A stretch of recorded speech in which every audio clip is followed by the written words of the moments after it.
Pero every time na naisip ko, sinisweldohan kami. Sinisweldohan tayo nun eh. May sweldo. Sabi hindi free itong ministry na to. Kumbaga, parang sa dahil brainwash ka, dahil may naniwala ka dun sa mga false teachings na yun, kinasantabi mo lagi.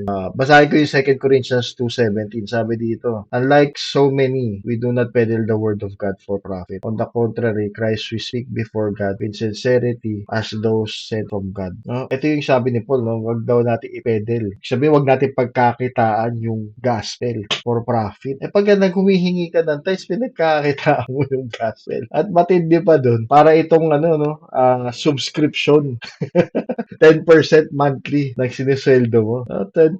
Para kang nasa Netflix. You can use the privilege ng mga services ng church dahil nagta-tithes ka. Bigay ka na example, bro. Tama Pagka example na ng privilege.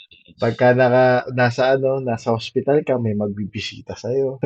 Pagka, meron kang, tawag dito, question, no, meron kang hinaharap na problema, may magpe-pray sa'yo. Pagka may funeral, merong mag-funeral service sa'yo. Pagka meron kang gustong, ipag-pray, dedicate kay Lord, may magde-dedicate sa sasakyan mo, sa bahay mo. Libre lahat, libre. Pero bigay mo lang yung tithes nyo. Pag nangailangan ka ng tulong, Oo, pagka kailangan ka ng tulong, bahala ka sa buhay mo. Kasi ubos na yung tithes mo.